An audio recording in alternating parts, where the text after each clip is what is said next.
Wake up, Dormouse! And they pinched it on both sides at once.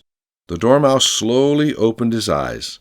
I wasn't asleep, he said in a hoarse, feeble voice. I heard every word you fellows were saying.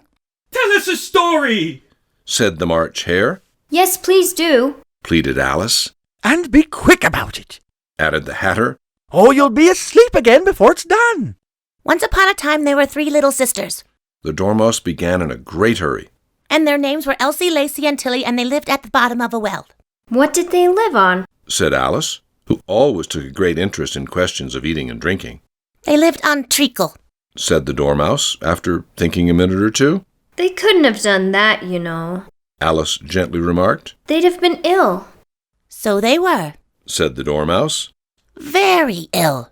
Alice tried to fancy to herself what such an extraordinary ways of living would be like, and it puzzled her too much. So she went on. But why did they live at the bottom of the well?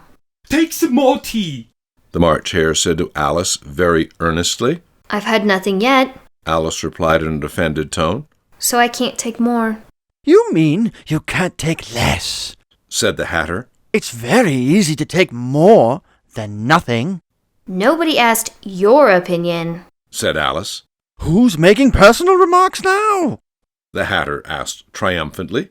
Alice did not quite know what to say to this, so she helped herself to some tea and bread and butter, and then turned to the Dormouse and repeated her question. Why did they live at the bottom of a well? The Dormouse again took a minute or two to think about it, and then said, It was a treacle well. There's no such thing. Alice was beginning very angrily, but the Hatter and the March Hare went, Shh, shh, and the Dormouse sulkily remarked, If you can't be civil, you'd better finish the story for yourself. No, please go on. Alice said very humbly. I won't interrupt again. I dare say there may be one. One indeed, said the Dormouse indignantly. However, he consented to go on. And so these 3 little sisters, they were learning to draw, you know. What did they draw? said Alice, quite forgetting her promise. Treacle, said the Dormouse, without considering at all this time. I want a clean cup, interrupted the Hatter. Let's all move one place on. He moved on as he spoke, and the Dormouse followed him. The March Hare moved into the Dormouse's place, and Alice rather unwillingly took the place of the March Hare.